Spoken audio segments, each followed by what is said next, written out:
일체 중생 소문품 대중의 물음. 열반경제 10권이고요. 17번째, 17번째 품. 일체 중생 소문품 대중의 물음. 그때 부처님께서 입으로 푸른빛, 누른빛, 붉은빛, 흰빛, 분홍빛, 자줏빛 등 7색깔 무지개 등의 가지각색 광명을 놓아서 순타의 몸에 비치었다. 부처님께서 방광을 하셨다. 방광, 광명을 놓으셨다라는 걸 방광이라 할 수 있어요. 사람에게 빛은 언제 나는가? 사람이 이제 따로 전기를 등불이 된 것도 아닌데 빛이 나. 어떻게 된 거지? 왜 빛이 나는 거지? 언제 빛이 나는 거지? 기본적으로 사람에게는 심광이 있다. 심광, 마음의 광명이 있다. 심광이 흐린 사람, 심광이 막혀 있는 사람은 빛이 나질 않는다. 심광이 드러난 사람, 심광이 그러니까 이제 막힘이 없으면 심광이 드러나는 거예요. 그걸 보고 108번뇌, 108번뇌 탐욕과 어리석음, 성냄, 이 삼독은 삼독이 나의 심광을, 마음속의 광명을 막는 장애물이죠. 장애물, 삼독이 장애물이에요. 108번뇌를 유발하는. 그래서 우리도 누구나 다 심광이 있는데 안 나와. 방광이 안 돼. 빛이 안 나와. 그럼 어떻게 해야지 빛이 나오는 걸까? 이걸 하려면, 이 심광이 드러나게 하려면 선정에 들어야 돼요. 선정에 들어서 삼매를 경험해야지. 삼매에 들어야 되겠죠. 선정이 깊어지면 삼매가 돼요. 선정이 사무치면 삼매가 되는 거죠. 잠깐 3분 했는데 3분 한 것 같은데 1시간이 지났고 하루가 지났고 1년이 지나는 그런 시간의 상태를 잊게 하는 그런 이제 삼매. 선정에 들으려면 어떻게 해야 되냐? 어떻게 하면 선정에 드는 거지? 어떻게 하면 선정에 들겠어요? 수행을 하면 되잖아요. 수행하지 않고 선정에 어떻게 들겠어요? 이 수행은 어떤 수행이냐? 집중 수행을 해야 돼. 집중. 그리고 이 집중이 잘 되려면 반복해서 하는 것과 그리고 관찰을 해야 되는 거죠. 이 삼독이 더러운 건 줄 알고 삼독에 빠져들면 어떻게 된다는 걸 알아야지 이게 삼독이 안 빠져들잖아요. 우리가 이제 반복은 뭐냐면 그냥 관세음보살 하는 거예요. 이건 우리가 잘 알아요. 관세음보살 이먹고 이러면서 이제 수행의 어떤 주제를 가지고 계속 하는 거죠. 근데 수행의 주제를 계속 관세음보살 하다가도 딴 생각이 자꾸 일어나는 거는 세상에 대한 통찰이 약하기 때문에 자꾸 욕심이 더 나. 그냥 내가 더 맛있는 걸 먹고 싶고, 예쁘거나 잘생긴 남녀를 탐하고, 이런 거. 누가 나를 무시하면 자존심 상하고. 이것은 천안이 없기 때문에, 통찰은 천안이라고 그러죠, 천안이 없으니까, 하늘에 눈이 없으니까, 그 작은 거 가지고 욕심내고, 성내고, 화내고, 짜증내고, 막 신경질 부리고, 이렇게 하는 거잖아요. 이 천안 묘관찰지라고도 해요. 묘관찰지. 묘하게 세상을 바라보는 관찰지. 그래야지 물들지 않지. 그래야지 이렇게 하다가도 예쁜 여자가 나타나면 눈이 안 가지. 그게 중요한 게 아니잖아. 수행이 중요하지. 그런데 이제 이런 통찰이 약하면 여기 황금이 있으면 우와 황금에 눈이 뺏기고 예쁘고 잘생긴 이성이 있으면 거기에 뺏기고 아니면 누가 날 모욕하면 화가 나고 이게 반복 수행을 제대로 하려면 이게 관찰이 필요해요. 그래서 이 통찰, 천안의 묘관찰지를 가지면서 반복되는 걸 쭉 계속 하다 보면 그러면 집중 명상이 되죠. 그러면 선정에 들어요. 선정이 사무치면 사무치고 사무치면 삼매에 들게 되죠. 그러면 삼독이 점점 날아가고 심광, 마음의 광명이 나타나게 드러나게 되는 거죠. 부처님은 이 심광이 금빛으로 늘어나고, 이 심광을 이제 우리가 적광이라고 하죠. 적광이라고 그래요. 고요해서, 고요함이 사무쳐서 광명이 나다. 대적광전 이렇게 가지고 비로자나 부처님이 적광이라고 그렇게 하는 거죠. 광명이 보족 널리 펼쳐진다. 그래서 부처님께서 입으로 푸른빛, 누른빛, 붉은빛, 흰빛, 분홍빛, 자줏빛 등의 광명을 놓아서 순타의 몸에 비쳤다. 라는 것은 부처님이 선정에 삼매에 들면 이런 광명이 펼쳐지는 거죠. 광명이 어떤 색으로 펼쳐질까라는 건 그 당시 인연에 따라서, 순타를 만났을 때는 순타에게 비춰지는 광명, 또 수보리를 만나면 수보리에게 비춰지는 광명, 또 지옥의 중생을 만나면 지옥에 비춰지는 반명, 그 인연 따라서 드는 삼매가 다 다르죠. 그래서 법화경에서는 무슨 삼매 들었다, 또 화엄경에서는 무슨 삼매 들었다, 열반경에서는 무슨 삼매 들었다, 그렇게 얘기하는 것은 인연 따라 불수, 자성, 수연성, 우리 법성계에 나오죠. 불수, 자성, 수연성. 그래서 여기서 자성은 고정된 실체예요. 이것을 따르지 않고, 고정된 실체를 따르지 않고 인연 따라서 나간다라는 것이 불수, 자성, 수연성이에요. 그런 것처럼 인연 따라서 거기에 적절하게 광명이 펼쳐지는 그런 그 부처님의 교화 방법이죠. 우리도 그걸 위해서 노력을 해야 되는 거죠. 우리도 누구나 다 심광이 있어. 누구나 다 마음속에 광명이 있지. 광명을 100%는 아니더라도 조금이라도 1%라도 내 마음에 빛이 나와야 되는 거 아니에요? 이 광명이, 마음빛이 딱 나오면, 심광이 딱 펼쳐지면 일단 내 자신에게 등불을 켜는 거죠. 자등명, 법등명, 내 스스로 자기 자신의 등불을 켜는 것이 바로 심광을 여는 거죠. 그럼 법에 준해야지 이 심광이 더 발전하고 더 커지고 더 광대해지겠죠.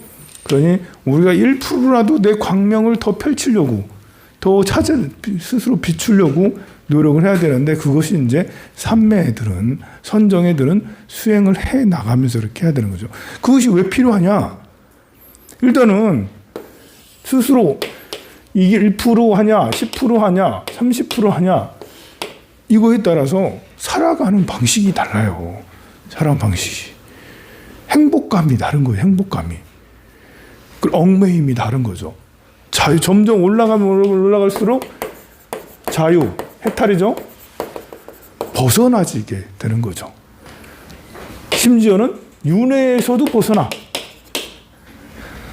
우리가 이제 간단한 관계에서 친구 관계, 부모 자식 간의 관계 너무 끊어버린 인연을 끊는다는 게 아니라 너무 매여서 집착을 하게 되니까 오버하거나 아니면 더 어떻게 돼서 자꾸 갈등이 생기고 짜증이 나잖아요. 그래서 이게 광명이 커지면 커질수록 우리는 해탈을 더 느낄 수 있고 자유를 더 느낄 수가 있죠.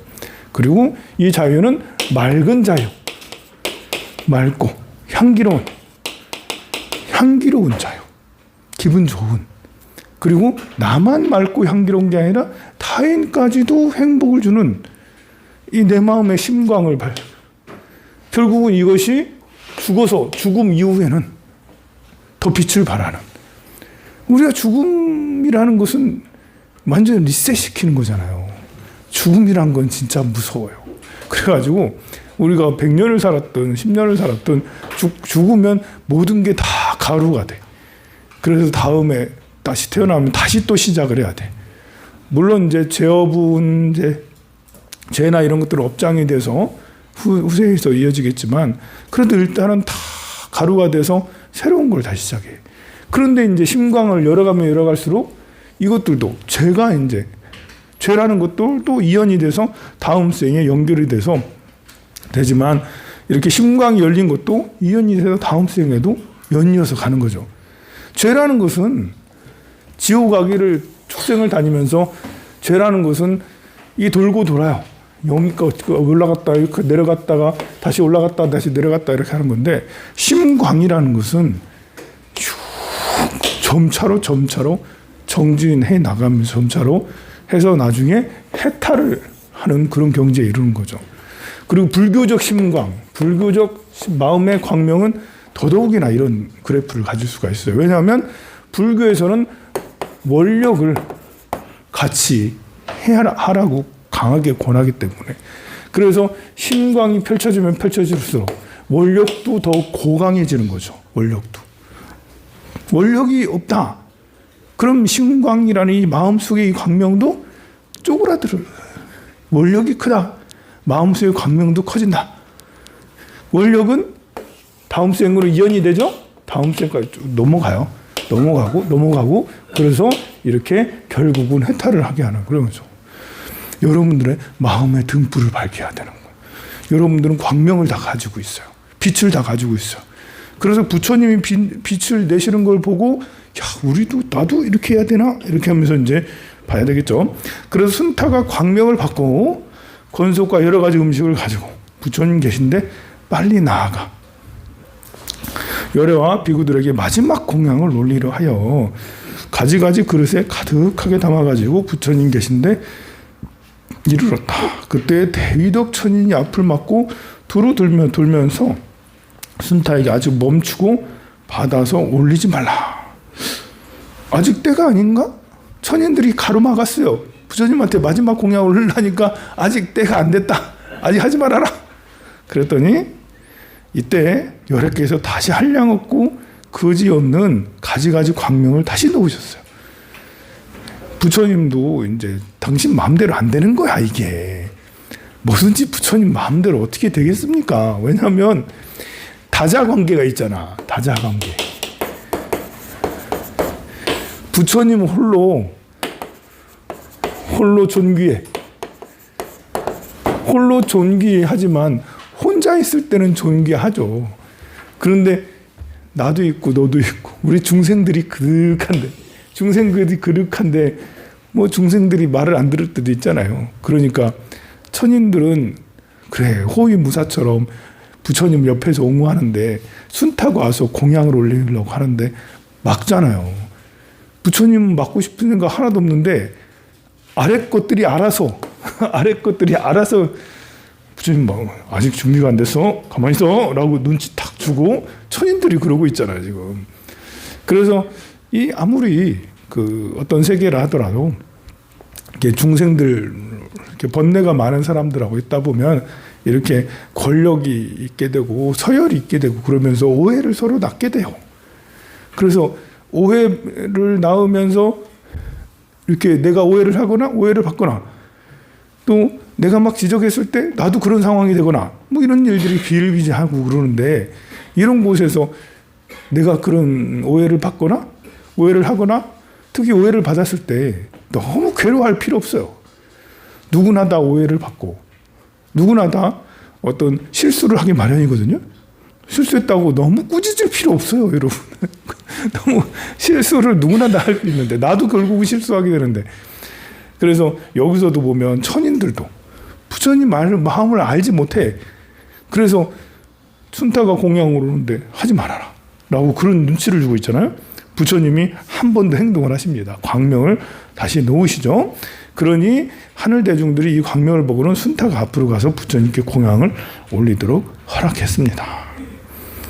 이때 하늘 사람과 중생들이 자기들이 가지고 왔던 공양거를 가지고 부처님 앞에 꿇어앉아 바라옵건대 열애시오 비구들에게 이 공양을 부처님 앞에 나아가 이 공양을 받도록 허락하소서. 비구들이 때가 이른 줄 알고 가사와 바루를 가지고 한결같은 마음으로 망설이고 있었습니다. 이때 순타가 부처님과 스님들을 위하여 가지가지 사자 보좌를 베풀고 법과 일산을 달고 꽃과 향과 영락을 차려놓으니 삼천대천세계가 아름답고 비묘하게 장엄되어 마치 서방의 극락과 같았다. 이때 순타가 부처님 앞에 서서 근심하고 슬퍼하면서 다시 여쭈었어요. 바라옵건대 열애시오 저희들을 가엾이 여겨 한 겁이나 한 겁이 조금 모자라게 달아도 세상에 머물러 계시옵소서라고, 이걸 보고 청불주세라고 그러죠. 청불주세, 청컨대 부처님이시여 세상에 머물러 주옵소서라는 청불주세원이요. 이게 이제 보현 행원 중에 7번째 원이거든요. 10가지 원 중에 여러분들이 이제 부처님 앞에 나아가서 소원을 빌으세요라면 소원이 하나도 생각이 안 나는데요. 뭘 빌어야 되죠? 갑자기 그냥 집에 있을 때는 이랬으면 좋겠고 저랬으면 좋겠고 저랬으면 좋겠습니다라고 평상시에 그런 생각 많이 하는데 갑자기 소원 얘기하라면 소원이 하나도 생각이 안 나. 그냥 부자 되게 해주세요. 이렇게 그러지 말고 소원하면 탁 테이프 탁 누르면 바로 나오듯이 여러분들도 소원이 뭐예요? 하면 바로 탁 나와 준비가 되어 있어야 돼요. 우리가 공부를 한다는 것은 그런 걸 배우는 거 아닙니까? 당신의 소원은 뭐예요? 딱 바로 나와야 되죠. 청불주세원, 부처님이시여 세상에 더 머물러 주소서. 불법이여 영원하여라. 이게 제 소원이에요. 그것만 있는 게 아니죠. 청전법륜 부처님이시여 청컨대 법륜을 굴려주세요. 저한테 법문을 들려주세요. 저는 법문을 죽더라도 법문 들으면서 죽고 싶어요. 이렇게 제가 지혜가 있건 지혜가 없건 잠을 자건 눈을 깨어 있건 언제든 저한테 법문을 해주세요. 제가 그릇된 길로 가고 있으면 저한테 꼭 법문을 해주세요. 제가 옳은 길로 가고 있어도 꼭 법문을 해주세요. 등등의 언제 어디서나 법문을 해주세요. 저는 언제나 생생토록 예배하고 공경하겠습니다. 부처님을 삼보에 이 생에도 삼보에 귀하고 다음 생에도 생생토록 삼보에 귀하게 해주세요. 생생토록 삼보에 공양 올리게 해주세요. 생생토록 삼보 앞에서 참회하게 해주세요. 그리고 이런 것들을 하고 있는 저런 것들을 하고 있는 이런 사람들이 하고 있으면 함께 기뻐하게 해주세요. 수의공덕이죠. 함께 공덕을 짓는 걸 보고는 기뻐하게 해주세요. 너무 잘한다. 너무 잘한다. 어떻게 이렇게 잘하냐. 잘못하는 거 지적하지 말고 잘하는 거 어떻게 절단을 어떻게 밟았니 이러면서 이렇게 하면서 칭찬을 하는 수의공덕을 하게 해주세요. 그리고 중생을 부처님처럼 모시고 살고 싶어요. 저 중생을 부처님으로 보게 하소서. 중생으로 보게 하지 말고 원수로 보게 하지 말고 부처님으로 보게 하소서. 저 뛰어가는 고라니도 부처님으로 보게 하세요. 심지어 바퀴나 모기도 부처님으로 보게 하는 눈을 갖게 해주세요. 이렇게 이런 소원을 갖는 그리고 회양하는 삶을 살게 해주세요. 이렇게 바로바로 이렇게 여러분들이 너의 소원이 무엇이냐 하면 머리가 윙 헝클어져가지고 아무 생각이 안 나요. 이러지 말고 바로 딱 이렇게 딱딱딱 나오고 하셔야 됩니다. 자, 그래서 머물러 계시옵소서. 청불주세 부처님이여 이 세상에 머물러 주세요. 하자. 순타여 내가 나로 하여금 오래 이 세상에 있게 하려거든 마지막 보시바라미를 구족하게 빨리 받들라. 우리가 이제 이렇게 심광, 마음속에 광명을 방광 펼쳐지게 하려면 하나만 가지고 집중 열심히 해. 삼매만 열심히 닦아. 이렇게 해가지고 되는 게 아닌 거예요. 우리 부처님은 이런 이제 그 심광을 열게 하기 위해서 육바라미를 말씀하셨어요. 보시바라미를 닦아라. 여기도 나오잖아요. 마지막 보시바라밀. 바라밀이라는 것은 저 세계를 말하는 거예요. 이쪽에서 저쪽으로 가는 여기가 바라밀이에요. 저 세계에 이르다. 도피한 저 세계에 이르다. 이 차 안에서 피안으로 이루는 것을 바라밀이라고 그래요. 근데 이 피안으로 간다는 것은 바로 심광을 여는 거 아닙니까? 6가지 방법을 하라는 거예요. 6가지. 그게 바로 보시, 지계, 인욕, 정진, 선정, 반려잖아요. 그런데 이것도 각계별로 따로따로 다 100%씩 보시바라밀 100%, 지계바라밀 100%, 선정, 반야바라밀까지 다 100%. 이 나는 정진 열심히 하니까 다른 건 보시는 안 해도 괜찮지 않나? 뭐 지게 조금 덜 해도 되지 않나? 뭐 이렇게 인욕 좀 덜 해도 되지 않나? 그게 아니고 인욕은 인욕대로 100%, 지게는 지게대로 100%. 이게 100%를 각각 개별적으로 다 하나씩 닦아야 되는 그런 거예요. 이거는 이제 이런 발화제 목차들은 여기만 6개 있는 육바라밀만 그런 게 아니라 팔정도도 마찬가지죠. 팔정도도 정견, 사유, 정어, 정업, 정명 이것들을 모두 다 100%씩 다 그래야지 완벽해지는, 그래야지 탐진치 삼독을 완벽하게 끊을 수가 있어요. 하나만 집중적으로 잘한다고 되는 게 아닌 거예요. 왜냐하면 우리가 정진을 관세음보살 쭉 열심히 하면 100%까지 되냐? 아니에요. 50%까지 되면, 또 30%가 되면, 70%가 되면 그 마디마디에 장애가 생겨. 이게 이런 선정을 닦고 이렇게 닦고 이렇게 이런 슬럼프들이 생겨. 이 선정력이 쭉 그냥 우상향해서 쭉 가는 게 아니라 됐다가 딱 떨어지는 이게 생기는 거예요. 이게 양이고 성장했다가 음으로 응축하는 과정은 무엇이든 어떤 자연계든 다 있어요. 수행도 마찬가지예요. 집중 수행을 열심히 이렇게 하는데 이 떨어질 때 조심해야 되는데 이게 잘 안 돼. 그래서 이런 때 이제 다른 바라밀들 불공을 올린다든지 공양을 올린다든지 보시바라밀 공덕이 있으면 이 떨어져서 이렇게 응축할 때 나빠지지 않아요. 응축할 때도 꾸준하게 갈 수 있어요. 사람이 복이 수행복이 있으면 내가 수행 일로 가고 있을 때 떨어지는 이쪽으로 이렇게 뚝 떨어져서 낭떠러지 떨어질 수가 있잖아요. 그때 내가 떨어지려 하면 고사님이 와가지고 거기 아니에요 해가지고 밀쳐가지고 이렇게 갈 수, 이게 복이 있으면 그러잖아요. 이 복은 보시바라밀을 닦아야지 복이 생기는 거죠. 또 인욕바라밀을 닦아야지 이렇게 떨어질 때 견디는 힘을, 인욕은 견디는 힘이잖아요. 수행에 이렇게 어떤 고비 때마다 견디는 힘 딱 가져야 되는데 그게 이제 견디는 힘도 높으면 높을수록 견디는 힘이 더 세져야 되거든요. 그러니 각자 따로따로 닦아야 된다.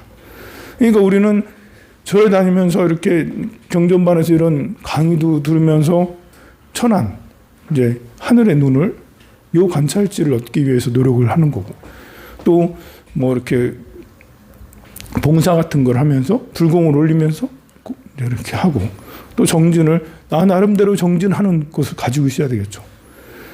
시장경을 독송한다든지 금강경을 독송한다든지 관세음보살 이것을 3만 번을 한다든지 신묘장구 대단한이를 21번 내지 108번을 이렇게 한다든지 이런 것들을 해가면서 같이 이렇게 그 육바라밀을 닦아야 되지 않겠습니까? 자, 그렇게 해서 기특하다, 순타는 큰 복덕을 성취하여 열애로 하여금 훌륭한 마지막 공양을 받게 하였건만 우리들은 복이 없어 마련한 공양거리도 부질없게 되었다. 이제 여기에 이제 보면 우리가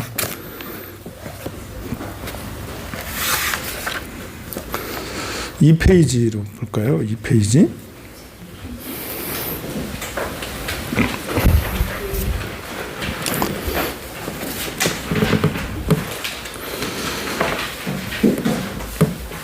이 페이지 보면 밑에서 8번째 줄 이렇게 보면 존자마 가전년 바꾸라 우바나 뭐 이렇게 나오고, 또 그 밑에 880 백천 비구들 여기 나오죠. 그 다음에 그 3페이지로 가면 중간쯤에 그때 또 구다라 여인과 성현 비군이 우바산다 뭐는, 그 다음에 이제 제일 밑에 3번째 줄 보면 한강의 모래처럼 많은 보살 마살들이 나오고, 또 그 4페이지 보면 중간쯤에 보면 또 그때 두 항아의 모래처럼 많은 우바세들, 이제 그 이름은 위덕 무구층 청왕 우바세 뭐 선덕 우바세 이런 우두머리 이들 그 모여 있는 사람들이에요. 모여 있는 사람들. 그들 등등에 계속해서 이제 그런 우바세들뿐만 아니라 우바이들 7페이지 좀 보면 그 7번째 줄 보면 새항아 모래처럼 많은 우바이들 그리고는 이 또 8페이지 밑에서 5번째 줄 보면 리차족 비사리성에 사는 리차족 연보제에 있는 모든 왕과 권속들 그들뿐만 아니라 계속 넘어가면 10페이지에 보면 그때 또 비사리 왕과 후궁 아사시 왕 등 또 모래수같이 많은 천녀들 그 다음에 12페이지 밑에서 5번째 줄 보면 9 항아의 모래수 같은 여러 용왕들 그리고 화수길 용왕, 난다 용왕, 발란타 용왕 등등의 용왕들 그리고 13페이지 3번째 줄 보면 여러 귀신들, 비사문 왕들 그리고 중간쯤에 보면 금시족, 건달박, 나라달왕, 뭐 긴나라, 마후라가 그리고 이제 그 14페이지로 넘어가면 중간쯤에 또 20항아 모래수 같은 코끼리왕, 라후 코끼리왕, 또 사자왕, 무슨 사자후왕, 모든 날짐승들, 또 밑에 제일 밑에 신선들, 또 묘음봉왕들, 뭐 이런 많은 신들, 또 이뿐만 아니라 이제 그 다음에 천신들, 16페이지 가면 이제 사천왕과 제석천왕, 그리고 사천왕들, 또 제6욕천, 범천, 아수라, 파순, 마왕 파순까지.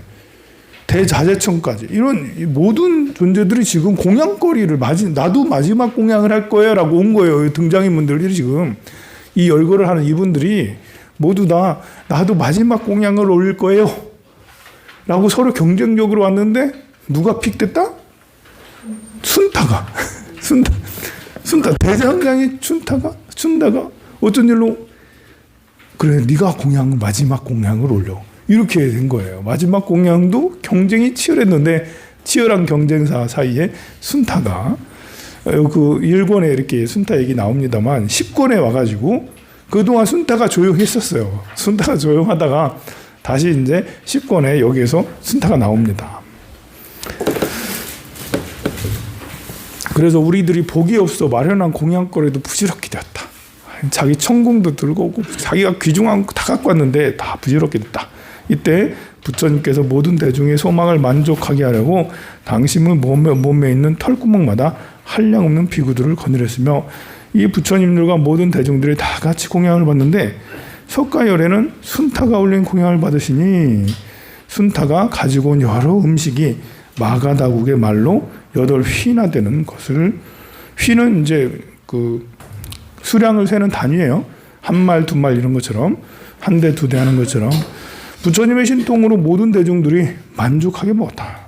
그래서 순타는 그것을 보고 환희한 마음으로 한없이 뛰어났고 모든 대중들도 그러하였다. 이때 대중들이 부처님의 뜻을 받들어 제각기 생각하기를 여래께서 지금 우리 공양을 받으셨으니 오래지 아니하여 열반에 드시리라 하고는 마음이 기쁘고도 슬펐다. 이때 숲이 들어선 땅이 좁은데 부처님의 실력으로 바늘 끝 같은 곳에서 한량없는 부처님과 권속들이 모여 앉아 먹었으며 먹는 물건도 차별이 없었다. 그때 천상 사람, 세간 사람들과 아수라들이 울고 슬퍼하면서 이렇게 말했습니다. 여래께서 오늘날 우리의 마지막 공양을 받으시니 공양을 받으신 뒤에는 열만에 드실 터인즉 우리들이 다시 누구의 공양하리요. 이제 위없으신 부처님을 여인면 아주 눈이 없는 소경이 되리라. 부처님이 없으면 우리는 소경이 되리라. 부모 잃은 자식, 그 위덕, 그 공덕이 큰 부모를 잃은 자식이 갖는 심정 여러분들도 알 거예요. 그런데 부모보다도 정신세계의 지주인, 이렇게 하면 부처가 될 수 있겠다라고 생각했는데 그분이 가셨어. 그래서 이제 그것이 아주 눈이 없는 소경이 되리라 라고 했습니다. 제가 이렇게 저 옆에 건물 지으면서 건물의 한 층은 이제 명상 할 수 있는 명상센터를 할 거다. 이렇게 하니까 그 스님 명상은 어떻게 하는 거예요? 라고 자꾸 물어보는 분들이 한 분씩 생겨요. 명상은 어떻게 하는 거예요? 아니 불교대학 나오고 경전반 나오고 하면 다 명상은 이렇게 하는 거야 라는 걸 할 수 있지 않나요? 감 못 잡았어요? 그러면 이제 가르치는 사람이 잘못 가르친 거예요. 여러분들이 문제가 있는 게 아니라 명상은 이렇게 하는 거예요. 아니 의외로 단순해요. 명상이라는 게 어렵게 생각하지 말고 명상은 절을 계속한다. 이것도 명상이요. 3000배 계속한다. 1000배를 매일 이렇게 한다. 이거 명상입니다. 근데 이제 자선한다니까 절은 빠지겠죠? 절은 아니네요. 그러면 여러분들이 기도한다 하면 또 뭐가 있죠? 주문을 외운다. 주문. 다라니. 주문, 원만히 번명 또는 내지 신묘장구 되더라. 나무라다나 이렇게. 자, 이것은 명상일까요? 아닐까요? 명상이죠. 명상이에요. 근데 이제 공간, 여러 사람이 쓰는 공간에서 소리를 내면 또 안 되잖아. 그래서 이런 경우는 이제 소리 없이 마음속으로 나무라다나 이렇게 하는 거예요. 이렇게 앉아가지고 나무라다나 이렇게 이제 입을 뾰족뾰족 할 수도 있고 안 할 수도 있고 이렇게 그렇게 하는 거 할 수도 있고 소리 안 나야 돼. 왜냐하면 그 옆에 있는 사람은 다른 명상을 할 수가 있거든요. 주로 이제 스님들이 하는 것은 참선한다. 참선. 화두 참선한다라는 거예요. 이먹고 앉아가지고 이것도 소리 내는 거 아니에요? 마음속으로 왜 없다고 했을까? 이제 소리 내지도 않고 마음속으로 계속 하는 거예요. 계속 이러고 앉아 있는 거예요. 다리 꼬고 앉아가지고 이렇게 계속 이러고 있는 거죠. 이제 화두는 그렇게 하는 거예요. 이거 정말 심각해요. 왜 없다고 했을까? 그러면서 쭉 하는데 옆에서 원만히 봐봐 이렇게 이러면 얼마나 이렇게 신경이 거슬리겠어요. 소리를 내지 않는 게 중요해요. 여러 사람하고 같이 할 때는. 네, 그래서 이제 이런 화두를 많이 하고요. 또 이제 가장 쉬운 건 여러분들이 다른 도반이나 여러분 아들, 딸이 엄마, 명상은 어떻게 하는 게 좋아? 라고 한다면 이제 애가 종교적이지도 않고 그렇다면 수식관을 시키는 게 가장 기본이에요. 수식관. 이제 숨을 관찰하는 거예요. 숨을 들이쉬면서 하나, 둘, 셋, 넷. 숨을 내쉬면서 넷, 셋, 둘, 하나. 숨을 들이쉬면서 숫자를 세고, 숨을 내쉬면서 숫자를 세고. 이것만 계속 하는 거예요. 1시간 내, 2시간 내. 이게 이제 강추. 초심자에게는 제일 집중력도 좋아지고, 근기도 좋아지고, 머리도 좋아지고, 건강도 좋아지고, 스트레스도 극복할 수 있고. 이게 그리고 이 수식관을 지속적으로 쭉 하면 이제 이렇게 수행의 기초가 완성이 돼요. 수행의 기초가. 왜냐하면 화두를 하려면 이게 이제 이 몸이 조화롭지 않은 상태에서, 마음이 조화롭지 않은 상태에서 화두를 하면 우리가 이제 우울감이 딱 들었을 때 또 화두를 해야 되잖아. 심하게 우울감이 막 이렇게 그럴 때도 화두를 이게 잘못하면 이게 툭 떨어졌을 때 화두를 잘못하면 이게 이상해질 수가 있어. 이게 성격이 일단은 성격이 조금 어느 정도 보통 사람이 돼야 돼. 그런 상태에서 이 화두를 하고 그래야지. 다란이를 주문을 하는 것도 보통 사람만큼 회복이 되어 있어야 돼요. 이 수식관만큼 보통 사람만큼 이렇게 회복시키는 아주 적당하고 훌륭하고 좋은 방법이에요. 그래서 수식관, 역시 아까 수식관은 이제 좌선하면서 숨을 들이쉬고 숨을 내쉬고 하는 방법입니다. 의자에 앉아서도 할 수 있어요. 다리 꼬고 앉으면 너무 다리가 아파. 아니면 무릎이 이제 수술하고 막 이렇게 돼서 다리 꼬고 앉는 것보다 하면 그러면 이제 의자에 앉아가지고 숨을 들이쉬면서 숫자를 세고 숨을 내쉬면서 숫자를 세고 별거 아닌 것 같아도 수행이 가장 기본이고 이것을 할 때 수행의 깊이가 처음에는 느린 것 같지만 점점 기초가 다져져서 수행의 깊이가 깊어진다. 그러니 이거는 할 수 있다. 주문과 다란이도 의자에 앉아서 할 수 있잖아요. 나무라 다란 계속 할 수 있잖아. 이렇게 염두 돌리면서 할 수도 있고 나무 관세음보살 완전만 할 수도 있고. 그런데 참선도 마찬가지라는 거죠. 화두 들면서 이먹고 왜 없다겠을까? 의자 앉아서도 할 수가 있어요. 그러나 좌선을 많이 고집하죠. 스님들은 좌선을 고집하죠. 우리가 다리 꼬고 탁 앉았을 때 들어가는 선정의 힘이 확실히 다르니까. 이렇게 해보면 의자에 앉아서 이렇게 하면 메카리가 없어. 메카리가. 다리 꼬고 탁 이렇게 앉아서 해야지 어떤 그 에너지가 불기둥이 쏘듯이 쫙 밀어붙여지는 이런 힘이 좌선 이렇게 가부좌를 틀 때 그게 좀 되거든요. 그런데 뭐 가부좌를 못 트는 사람은 할 수 없잖아. 그런 대로 이런 것들도 의자에 앉아서도 할 수가 있죠. 어떻게 하는지 알겠죠? 사경해도 돼요. 사경도 명상이잖아요. 그런데도 스님 명상은 어떻게 해? 그래서 사실 명상 지도자 과정 이렇게 하면 이제 이게 그 지도자 과정도 한 번씩 열리거든요. 서울에는 자주 열리고 경주 학용원에서도 이제 한 번씩 지도자 과정 이런 게 거기서도 열리고 그러는데 울산이나 이런 데서는 지도자 과정을 만들기가 쉽지가 않아요. 저는 이렇게 생각하고 있기 때문에 지도자를 어떻게 형성하지? 이거 이렇게 시키면 되는 거잖아. 같이 이렇게 하면서. 근데 이제 명상 지도자 과정 이렇게 하는 분들은 여러 가지 교리 거의 불교대학 수준이야. 불교대학의 이제 그 중에 지금처럼 이제 명상을 위주로 한 이야기들 어떤 식으로 명상을 근데 그런 것들도 늘 우리가 평상시에 제가 강의 중에 했던 얘기들이 거의 대부분이에요. 보면은 사마타고 위파사나 뭐 이런 것들이거든요. 그래서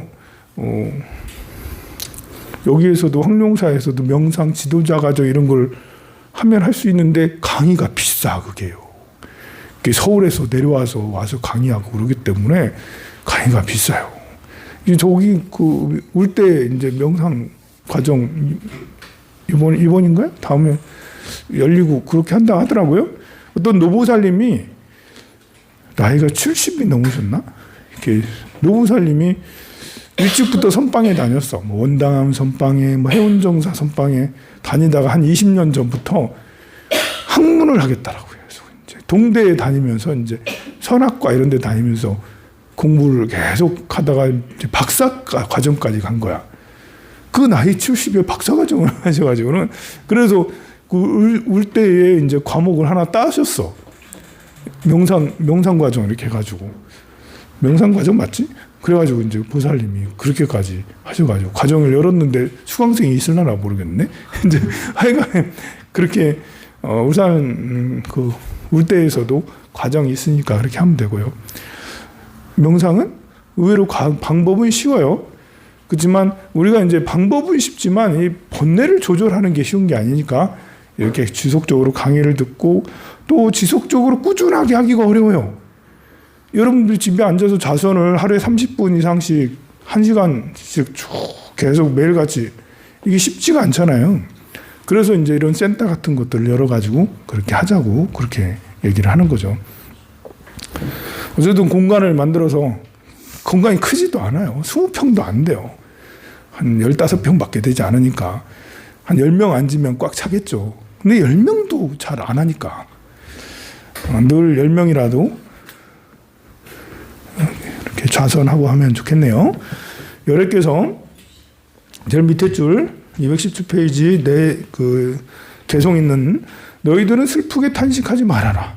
부처님의 법이란 의례 그런 것이다. 나는 이미 열반에 들어간 지가 한량없는 세월을 지냈건만 나는 항상 훌륭한 낙을 받으며 영원히 편안한 데 있는 터이니 너희들 지성으로 이 말을 들으라. 내가 이제 열반에 부처님은 늘 그렇게 의뢰이 부처님 열반에 드는 거예요. 의뢰. 우리는 결국은 다 죽게 돼 있어요. 의뢰이 결국은 죽어요. 그죠? 우리는 결국은 다 모래처럼. 근데 10년이 지나든 100년이 지나든 1000년이 지나든 1000년 동안 산 사람도 그냥 세월이 금방 흘러간 것 같고, 10,000년 동안 산 사람도 세월이 금방 흘러가고, 10년을 살아도 세월이 금방 지난 것 같고. 그래서 이게 10년을 살든 100년을 살든 사실은 장수했다고 그렇게 좋은 것도 아니라, 또 단명했다고 또 그렇게 불행한 것도 아니라고요. 시간이라는 것은 좀 지나고 나면 모두 다 그냥 너무 빨리 지나간 그런 것이고, 과정 중에는 좀 우리가 아직 살아가고 있는 상태에서는 천천히 가네, 빨리 가네 이런 거 있어도 끝나고 나서는 종점에 딱 이르렀을 때는 누구나 다 똑같은 것 같아요. 그걸 받아들인 느낌이 다른 거지, 사람마다. 그게 너무 아픈 사람이 있고, 어떤 사람 웃는 사람도 있고. 근데 의뢰의 부처님은 열반하시게 돼 있어. 그래서 또 다시 또 태어나고. 나는 이미 밥 먹을 생각이 없어. 부처님은 여러 생을 태어나면서 이제 밥 먹을 생각이 다 없어졌어. 어느 때나 기가를 걱정하지 않아. 배고픔을 걱정하지 않아요. 오늘날 너희들을 위하여 마음 따라, 위하는 마음 따라주는 소원을 자세히 말하여 이 세상 앞 세상의 여러 대중들 모두 다 편안한 나 얻게 하리니 너희들 듣고서 정성 다하여 항상 있는 불법을 닦아 행하라. 자, 우리는 오랫동안 윤회하면서 살았다는 것을 꼭 기억해야 돼요. 그래서 왜 돈이 안 벌리지? 돈이 없어. 나는 무능한가? 돈이 없어서 큰일이네. 이런 생각 가지지 말아요. 여러분은 전생에 큰 부자였던 적이 있었어요. 근데 그걸 다 까먹고 지금은 그게 중요하지 않은 때니까 돈을 안 버는 거예요. 못 버는 게 아니에요. 돈을 벌 수 있는 능력이 없는 게 아니라고. 그러면 돈을 벌 수 있는 능력이 있어서 누구는 100억대, 1000억대 재산을 가지고 있나? 그게 아니고 그 사람은 때가 지금 그런 때니까. 돈이 막 불어나고 그럴 때니까 그러고 있는 거예요. 우리는 돈을 다 비워야 될 때니까 이러고 있는 거고요. 다 비워야 될 때 있어요. 있는 사람은 있어야 될 때고 없는 사람은 없어. 무능해서 그런 게 아니고 그런 시절 인연이 그렇게 되어 있는 때에 와 있기 때문에 그런 거예요. 그러니 또 내가 그 예쁜 여인, 잘생긴 남자, 내가 좀 못나서 왜 그런 사람을 못 만나는 거지? 왜 나는 예쁜 사랑이 안 되는 거지? 이렇게 그런 거에 대한 생각을 가질 필요 없어요. 다 해봤어요. 그것도 지금 여러분이 그럴 때가 아니니까 그런 거예요. 그럴 때인 사람은 지금 그러고 있어요. 그럴 때인 사람은 그러고 있고, 그럴 때가 아니에요. 우리는 불법이나 열심히 닦으세요. 우리가 해야 될 건 불법을 열심히 닦아야 될 때구나. 왜 나는 노래를 이렇게 못 부르고, 왜 악기를 연주하지 못하고, 왜 내한테는 재능이 없는 거지? 이런 거 생각할 필요 없어. 그럴 때가 있는 거예요. 재능이 있을 때가 있어요. 여러분, 우리는 지금 재능이 없을 때예요. 상관없어요. 전생에 그렇게 다 해봤어요. 그러니까 그런 데 대한 뭐 재능이 없다 이런 거 생각할 필요 없고요. 내 머리는 왜 이렇게 나쁜 거지? IQ가 왜 이렇게 떨어지지? 이런 생각할 필요가 없어요. 그럴 때가 있었어요. 그럴 때 있었고 지금은 그럴 때가 아니라니까. 그래서 머리가 나쁜 것에 대해서 너무 그렇게 스트레스 받을 필요가 없습니다. 그래 되면 세상에 대한 미련이 하나도 가질 필요가 하나도 없는 거죠. 부부 관계가 안 좋아. 우리 맨날 부부싸움 하네? 부부싸움 하는 때인갑지. 부부싸움 하는 때니까 이런갑지. 하면서 그렇게 그러면 많은 전생에 많은 현재의 집착 같은 것들을 많이 내려놓을 수가 실제로도 맞고요. 우리가 한 번, 두 번 해봤습니까? 다 해봤어요.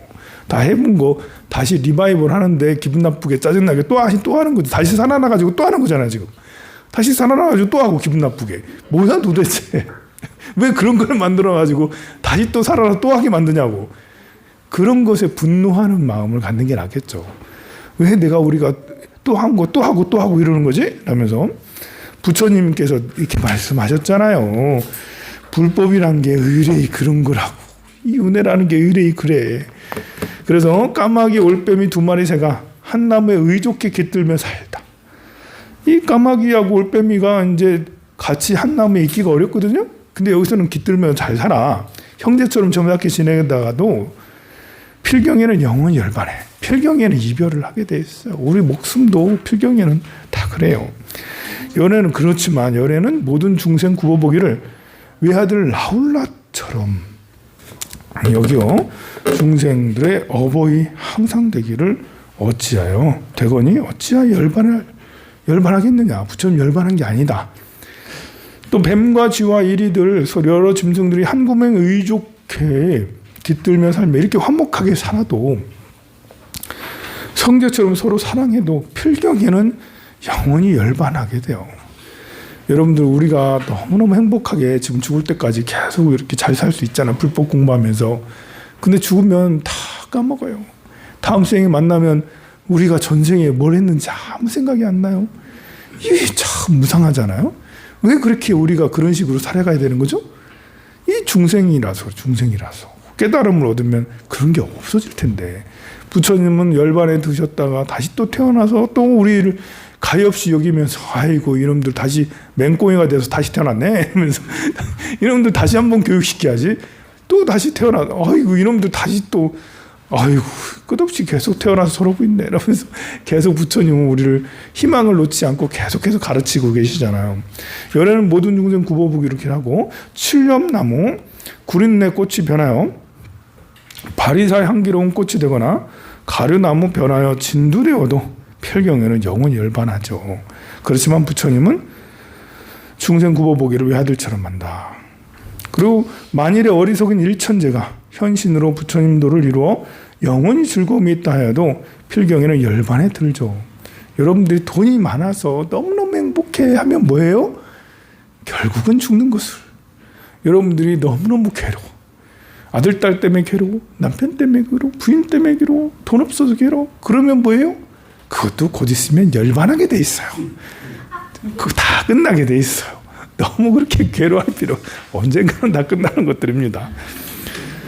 그래서 가령 일러 저 많은 모든 중생들 한꺼번에 부처님도를 이루어 수없는 근심 걱정이 여이더라도 필경에는 열반에 들어가지만 열애는 모든 중생 굽어보기를 라울라 같이 한다. 또 가령 모기의 오줌이 온 땅을 적시어 무너뜨리고 부처님 과장법이 너무 대단하셔. 모기가 오줌을 눕긴 눕나? 모기 오줌 눕나요? 모르겠어. 파리는 똥이 싼다.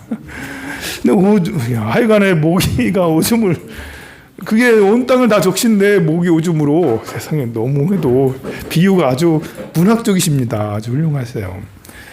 골짜기 물이 바다에 가득 찬데도 필경에는 열반에 들어가지만 중생을 그렇게 가엾이 여기고 그러므로 너희들 정성을 다해 깊이 바른 법 좋게 여기고 부질없이 근심과 걱정을 내어 부르짖어 울거나 통곡 말아라. 부처님도 우리한테 통곡하지 말라고 그러네요. 의뢰의 불법이란 그런 거니까요. 통곡하지 말아요. 그러면서 만일에 바른 행을 배우려거든 열애의 항상함을 닦을 것이며 이러한 묘한 법이 항상 있어서 변하지 않을 줄 살피오. 이런 것이 천안이라 할 수 있습니다. 묘 관찰지 그래 변하지 않는 줄 잘 살펴보고 삼보가 어느 때나 항상 있음을 마음속 간절하게 늘 생각하면 이것으로 큰 보호받게 되는 삼보를 생각하세요. 그럼 큰 보호를 받고 죽은 나무 꽃피고 열매 맺듯이 이런 것을 삼보라 이름 안 하니 사부대중 이 말을 잘 들어두라. 듣고는 환희하는 마음을 내어 위없는 버리심을 바랄지니라. 삼보가 이 세상에 항상 머물러 참 이치와 같은 줄 확실히 알면 이것이 시방세계 모든 부처님 가장 높고 위없는 서원이니라. 좀 쉬었다 하도록 하겠습니다. 하겠습니다. 오늘 고시하신 분은 1조 오분호 보살님이 빵 고시하셨고요. 그리고 2조에 안선이 보살님이 어머니 돌아가셔서 이제